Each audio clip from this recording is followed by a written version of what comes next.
ابلیس، دجال اور اہل یہود کا ایک بدترین گروہ جسے عرف عام میں صہیونی بھی کہا جاتا ہے کے مقاصد کے بارے میں یہ سیریز پیش کی جا رہی ہے تاکہ امت ان سے رہنمائی حاصل کر سکے، جبکہ آج کی اس زیر نظر ویڈیو میں ہم یہ بتانے کی کوشش کریں گے کہ اس دنیا میں ابلیس کے موجودہ اور آنے والے اہم ترین مہرے کون کون سے ہیں اور وہ انہیں اپنے کن کن اہداف کے حصول کے لیے کس طرح تیار کر رہا ہے، جس کی اس دشمنی کو اللہ نے سورہ بقرہ میں یوں بیان کیا ہے، جو ہے دشمن اللہ کا اور اس کے فرشتوں کا اور اس کے رسولوں کا اور جبرائیل اور میکائیل کا، تو بے شک اللہ بھی دشمن ہے ایسے کافروں کا۔ سورہ بقرہ آیت نمبر 98۔ معزز خواتین و حضرات، حکیم الامت جناب علامہ اقبال نے فرمایا کہ ستیرہ قہر رہا ازل سے تا امروز، چراغ مصطفی سے شرار بولہبی، جبکہ سچائی کی شہادت اللہ کی کتاب مقدس بھی دیتی ہے کہ تخلیق آدم کے ساتھ ہی شیطان رجیم نے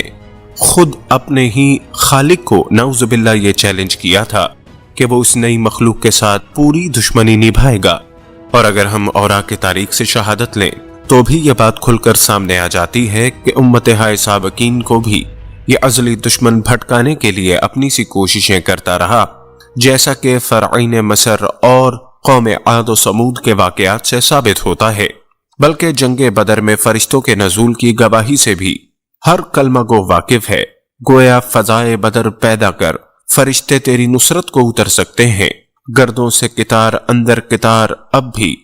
یوں تو اللہ تک پہنچنے کی تاریخ فرعون سے شروع ہوتی ہے، جس کو قرآن میں یوں بیان کیا گیا ہے اور کہا فرعون نے، اے حامان بناؤ میرے لیے ایک اونچا محل، شاید کہ میں پہنچ جاؤں راستوں پر، یعنی آسمانوں کے راستوں پر، اور جھانک کر دیکھ سکوں موسیٰ کے خدا کو، اور بلا شبہ میں سمجھتا ہوں موسیٰ کو جھوٹا۔ سورہ مومن آیت نمبر 37۔ لیکن نعوذ باللہ، اللہ رب العالمین کا خاتمہ کر کے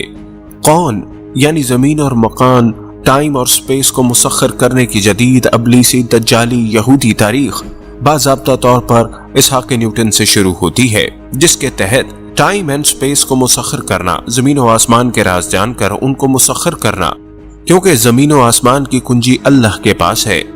اسی لیے وہ رب العالمین ہونے کا مستحق اور سزاوار ہے۔ اسی طرح تخلیق اور عملی تخلیق اور عالم خلق میں موت اور تعبیر کو فطرت سے آزاد کر دینا، اس لیے کہ فطرت اللہ رب العالمین کی ایک سنت ہے، اور اس لیے کہ وہ رب العالمین ہونے کا مستحق اور سزاوار ہے۔ مکان اور زمان کو مسخر کرنا، خلا اور ملا میں فطرت کے متعین کردہ قوتیں، ملائکہ اور دیگر مخلوقات کو مغلوب کرنا، اپنا متی بنانا یا ان کا خاتمہ کر کے فطرت کو ختم کرنے کی ہر رکاوٹ کو دور کر دینا۔ اسی طرح نعوذ باللہ، اللہ رب العالمین کو ڈھونڈنا اور قتل کرنا، موت کا خاتمہ کر دینا اور ابدی حیات حاصل کر لینا، زمان اور مکان پر قبضہ کرنا، جینیاتی انجینئرنگ کے ذریعے جینوم کی کلید حاصل کرنا اور تعمیر پر قابو پا کر موت کو مسخر کرنا، جس کو سورہ یاسین میں اللہ نے یوں فرمایا، اور جس شخص کو ہم لمبی عمر دیتے ہیں الٹ دیتے ہیں ہم اس کی ساخت کو، کیا انہیں عقل نہیں آتی؟ آیت نمبر 68۔ اور اس طرح ہر عمل میں فطرت کو نہ صرف غیر ضروری بنانے کی طرف جانا، بلکہ فطرت کا ابلیسی دجالی یہودی متبادل رائج کرنے کی جانب عملی اقدامات کرنا۔ اسحاق نیوٹن کے بعد سائنس کا یہ عمل کن مقاصد کے تحت آگے لے جایا گیا، اس کا اظہار ہینرک اسکولیموسکی نے یوں کیا: تصور قوت کا ارتفاع اپنی موجودہ خطرناک شکل یہودی ورلڈ آرڈر میں اس لیے لیے ہوئے ہے کہ مغربی انسان نے نجات کے طریقے کو ترک کر کے دوسرے طریقے کو اختیار کر لیا ہے۔ نجات کا تصور آسمان سے ہٹا دیا گیا ہے اور پوری طرح زمین پر قائم کر دیا گیا ہے۔ وقت گزرنے کے ساتھ ساتھ نجات کا یہ تصور ارضی اشیاء پر قدرت ہی میں متصور ہو چکا ہے۔ اس کا مفہوم ہے کہ زمین پر قدرت حاصل کرنا، زمین کو مفتوح کرنا اس کا دوسرا حصہ ہے۔ اقتدار و قوت پر تصرف، زمین پر، فطرت پر، اشیاء پر۔ مغربی تہذیب اور انسان سے مراد ہے جو ابلیسی دجالی یہودی مقاصد ہیں، ان سے ہم آہنگ ہو کر اللہ رسالت اور فطرت کے خلاف اعلان جنگ کر چکے ہیں۔ نجات کے طریقے سے مراد اللہ کی طرف سے نجات کی بخشش سے مایوس ہو کر دوسرے طریقے کو اختیار کرنے سے مراد فطرت پر قابو پا کر نجات اور جنت حاصل کرنا، خواہ اس کے لیے نعوذ باللہ اللہ ہی کا خاتمہ کیوں نہ کرنا پڑے۔ اس تعلق سے ابلیس دجال اکبر اور یہودیوں نے اپنے مقاصد کی تکمیل میں 1999 تک کتنی کامیابی حاصل کر لی ہے، اس کا جائزہ بل میقین نے یوں کیا ہے: تاریخ میں پہلی بار ہم لوگ اللہ کی بنائی ہوئی فطرت کو کوئی انسانی عمل چھو سکتا ہے نہ اس میں تبدیلی کر سکتا ہے کو مٹا دینے کی تہلیز پر پہنچ گئے ہیں، یعنی ہم عنقریب فطرت کا خاتمہ کر دیں گے۔ Rules, restrictions, laws, ethical guidelines, all but forbidding us from moving forward. We can create cybernetic individuals who, in just a few short years, will be completely indistinguishable from us. Which leads to an obvious conclusion. We are the gods now. آخر اس کے پیچھے ان کی سوچ کیا ہے اور کس احساس نے ان کو مجبور کیا ایسا کرنے پر؟ ان کی سوچ کی بنیاد میں آنا محرومی، غصہ، مایوسی اور خوف کے پتھر نصب ہیں، جس کا تجزیہ قرآن میں یوں کیا گیا: اور مسلط ہو گئی ان پر ذلت اور محتاجی، اور گر گئے وہ غضب میں اللہ کے، یہ اس لیے ہوا کہ وہ انکار کرتے تھے اللہ کی آیات کا اور قتل کرتے تھے نبیوں کو، ناحق یہ اس سبب سے تھا کہ وہ نافرمانی کیے جاتے اور حد سے بڑھ جاتے تھے۔ سورہ بقرہ آیت نمبر 61۔ اور یقیناً پاؤ گے تم ان یہودیوں کو سب سے بڑھ کر حریص جینے کا اور ان لوگوں سے بھی زیادہ مشرک، چاہتا ہے ان میں سے ہر ایک کو ملے اس کو عمر 1000 سال کی، حالانکہ نہیں ہے بچانے والا اس کو عذاب سے، یہ اس قدر عمر کا ملنا بھی، اور اللہ دیکھ رہا ہے اس کو جو یہ لوگ کرتے ہیں۔ آیت نمبر 96۔ اور متنبع کر دیا تھا ہم نے بنی اسرائیل کو کتاب میں کہ تم ضرور فساد مچاؤ گے زمین میں 2 مرتبہ اور ضرور سرکشی کرو گے، بڑی سرکشی۔ سورہ بنی اسرائیل آیت نمبر 4۔ مثال ان لوگوں کی جنہیں حامل بنایا گیا تھا تورات کا مگر پورا نہ کیا، انہوں نے اس کے اٹھانے کی ذمہ داری کو اس گدھے کی سی ہے جو اٹھائے ہوئے ہو کتابیں۔ بہت بری ہے مثال ان لوگوں کی جنہوں نے جھٹلایا اللہ کی آیات کو، اور اللہ نہیں ہدایت دیتا ظالم لوگوں کو۔ ان سے کہیے اے لوگو جو یہودی بن گئے ہو، اگر تمہیں گھمنڈ ہے کہ تم اللہ کے چہیتے ہو دوسرے لوگوں کو چھوڑ کر، تو تمنا کرو موت کی اگر ہو تم سچے، اور ہرگز نہ تمنا کریں گے یہ موت کی کبھی بھی بسبب ان کرتوتوں کے جو یہ کر چکے ہیں، اور اللہ خوب جانتا ہے ان ظالموں کو۔ ان سے کہیے بلا شبہ وہ موت جس سے تم بھاگ رہے ہو وہ ضرور آ کر رہے گی تمہارے پاس، پھر پیش کیے جاؤ گے تم اس کے حضور جو جاننے والا ہے پوشیدہ اور ظاہر کا، پھر وہ بتائے گا تمہیں کہ تم کیا کرتے رہے ہو۔ سورہ جمعہ آیت نمبر 5 سے 8۔ یہ آیات یہودیوں کے ذریعے قرۂ ارض پر کھلے اور چھپے طور پر کیے جانے والے اس فساد کبیر کی طرف اشارہ کرتی ہے جس کا صحیح علم صرف اللہ کو ہے، یا پھر ان یہودیوں کو جو خوب جانتے ہیں کہ عظیم الشان گناہوں کے کرنے کے بعد ان کے لیے کیسی سزا انتظار کر رہی ہے۔ وہ جانتے ہیں کہ موت ان کے لیے سب سے تکلیف دہ صورتحال ہوتی ہے جب وہ ابلیس کی سرپرستی سے محروم ہو کر پوری طرح اللہ کے ملائکہ کے ہاتھوں میں چلے جاتے ہیں۔ یہی وہ مقام ہے جہاں یہودیوں کے احساسات پوری طرح ابلیس کے احساس سے ہم آہنگ ہو جاتے ہیں۔ دونوں کے پاس انا ہے، دونوں اپنی شامت اعمال سے مقام جلیلہ سے محروم کر دیے گئے، دونوں کو اپنی محرومی پر شدید غصہ اور جھنجھلاہٹ ہے، دونوں نے اپنی انا کے سبب توبہ اور اصلاح حال کے دروازے اندر سے پوری طرح بند کر دیے ہیں، اور اس بات سے کلی طور پر مایوس ہو چکے ہیں کہ ان کی مغفرت ہوگی، اور سب سے بڑھ کر یہ کہ دونوں کو اشد خوف ہے ان سزاؤں کا جو ان اعمال کے عوض ان کا انتظار کر رہی ہیں۔ اس صورتحال میں ابلیس، دجال اکبر اور یہودیوں کو اپنی انا کو محفوظ رکھتے ہوئے ان سے بچنے کا کوئی راستہ نہیں سوچ رہا، بجا جس کے کہ اللہ کی اس کائنات ہی کو زیر و زبر کر دیا جائے، فطرت کو برباد کر دیا جائے، موت پر قابو پا لیا جائے، اور نعوذ باللہ اللہ رب العالمین کا خاتمہ کر دیا جائے، اور اس طرح اس خوف سے نجات حاصل کر لی جائے جو انہیں لاحق ہے اور جو دن رات انہیں چین نہیں لینے دے رہا۔ یہودی ابلیس اور دجال اکبر کے ساتھ پوری وفاداری کے ساتھ عہد کر رہے ہیں،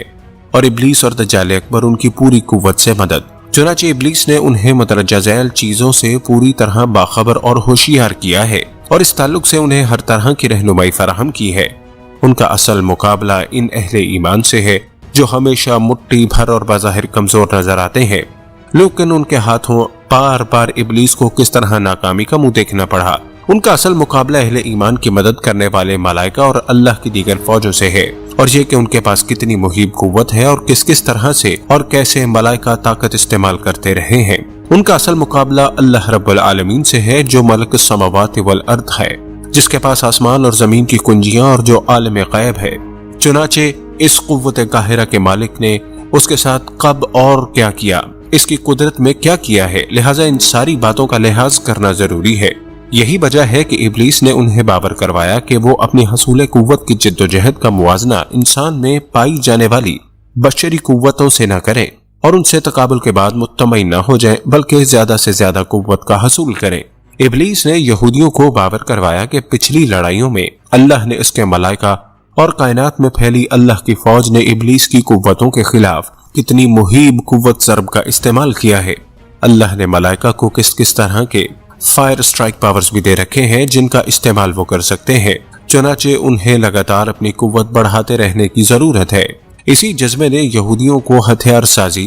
اور فائر سٹرائک پاور کے حصول اور اس میں اضافے کی طرف راغب کیا۔ ابلیس نے انہیں باور کروایا کہ کس طرح اللہ نے ملائکہ کے ذریعے فرعون، سمود، عاد اور قوم نوح پر لیزر، حیاتیاتی اور کائنیٹک اسلحے کا استعمال کیا، لہٰذا اللہ سے اور اس کے ملائکہ سے مقابلہ کرنے کے لیے اس طرح کے اسلحہ حاصل کیا جائے۔ ابلیس نے باور کروایا کہ اللہ اور اس کے ملائکہ آسمانی اور خارجی حملوں سے ان کا سب کچھ تباہ کر سکتے ہیں، اس لیے جب تک کائنیٹکس اسلحے اور اس کے داغنے کی ایسی قوت حاصل نہ کر لی جائے جو داخلی کے ساتھ خارجی حملوں کا نہ صرف مقابلہ کر سکیں بلکہ ایسے ممکنہ حملوں سے پہلے کارروائی کر کے خارجی خطروں کو تباہ کیا جا سکے، خطرہ پوری طرح برقرار ہے۔ ابلیس کی اس بات کو نہایت تفصیل سے آرتھر سی کلارک نے ہیمر آف گاڈ میں بیان کیا ہے۔ ابلیس نے باور کروایا کہ اللہ اور اس کے ملائکہ کیسے نبی صلی اللہ علیہ وسلم کو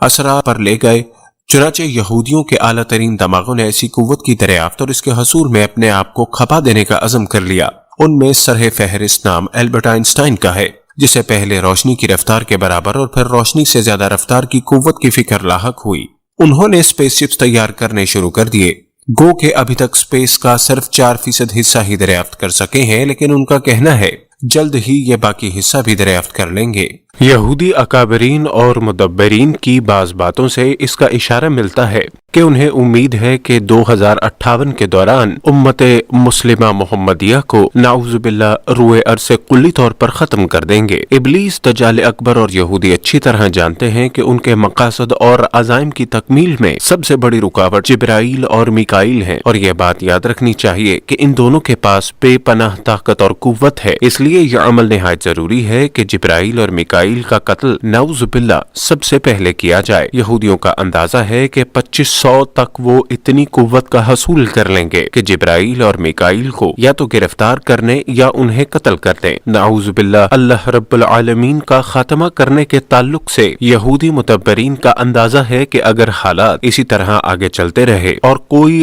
غیر معمولی تعویق نہیں ہوئی تو وہ 2700، اگر بہت تاخیر ہوئی تو 3100 تک اللہ رب العالمین کو قتل کر دیں گے۔ نعوذ باللہ۔ پرومیتھس ناول اور اس پر بننے والی مووی میں ان دجالیوں کے عزائم واضح نظر آتے ہیں، لیکن قرآن میں انہیں اللہ نے یوں جواب دیا ہے، کیا سمجھے بیٹھے ہیں وہ لوگ جو کر رہے ہیں بری حرکتیں کہ وہ بازی لے جائیں گے ہم سے؟ بہت ہی بری ہے وہ بات جو یہ سمجھے بیٹھے ہیں۔ سورہ عنکبوت آیت نمبر 4۔ جبکہ ہم جانتے ہیں کہ جناب نوح سے لے کر سرکار دو عالم صلی اللہ علیہ وسلم تک ہر نبی نے اپنی امت کو دجال اکبر کے فتنہ کبیر سے پناہ مانگنے کا درس دیا، اور اس کے علاوہ یاجوج ماجوج کے فتنہ عظیم کا تذکرہ بھی تفصیل کے ساتھ قرآن اور احادیث نبوی کی صورت میں موجود ہے۔ ناظرین گرامی، مذکورہ بالا گفتگو کے آئینے میں یہ حقیقت کھل کر سامنے آتی ہے کہ ابلیس نہ صرف اللہ بلکہ اس کی مخلوق کا بھی کھلا دشمن ہے، جبکہ اس دنیا میں اہل یہود، دجال اور یاجوج ماجوج اس کے اہم ترین اور وفادار ساتھی ہیں، جن میں سے اب تک یہودی اپنی تمام تر صلاحیتوں اور وسائل کے ساتھ نہ صرف اس کے دستے بازو بنے ہوئے ہیں بلکہ دجال اکبر، جس کو وہ اپنا نجات دہندہ بھی سمجھتے ہیں، کہ نظام کے لیے راہیں بھی ہموار کر رہے ہیں، لیکن اہل علم کے نزدیک شیطان نے اپنی منزل کے حصول کے لیے جو منصوبہ بندی کر رکھی ہے اس کے مطابق اسے اپنے چیلوں کے ساتھ مل کر سب سے پہلے امت واحدہ کو ختم کرنا ہے، جبکہ اس کے بعد اللہ کے ان فرشتوں کی باری آتی ہے جنہوں نے اس سے قبل بھی کئی مقامات پر نہ صرف اسے شکست فاش دی بلکہ اس کی کمر بھی توڑ کر رکھ دی، جبکہ درجہ بندی کے مطابق شیطان لائن کی آخری خواہش، جسے ہم صرف ناقابل عمل خواہشی کہہ سکتے ہیں، یہ ہے کہ فرشتوں کے خاتمے کے بعد آسمانوں کا رخ کرتے ہوئے اس کائنات کے خالق کو بھی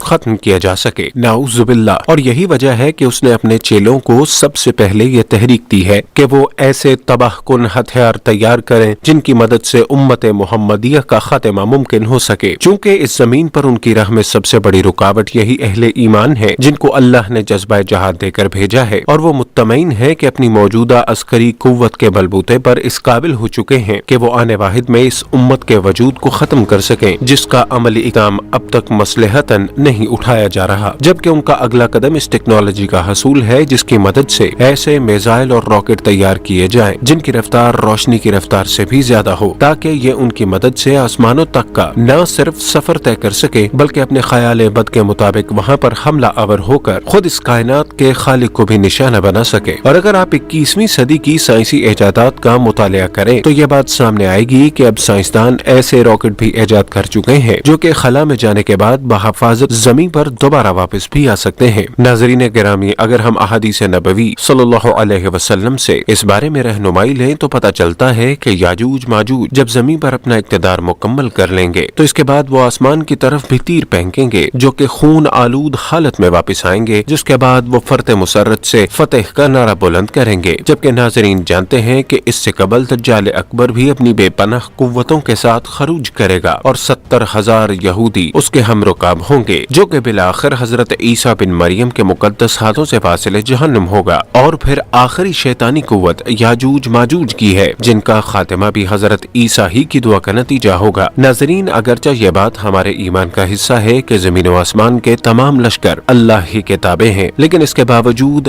ابلیس ازل سے اپنے اس شیطانی منصوبے پر کام کر رہا ہے اور اس کے چیلے بھی اس کے ہم رکاب ہیں، لیکن افسوس وہ اہل ایمان جو کہ اللہ کے دوست ہونے کے دعوے دار ہیں وہ اب تک کروٹ لینے پر آمادہ نظر نہیں آتے۔ اللہ ہم کو ابلیسی دجالی فتنہ خبیر سے پناہ میں رکھے، آمین۔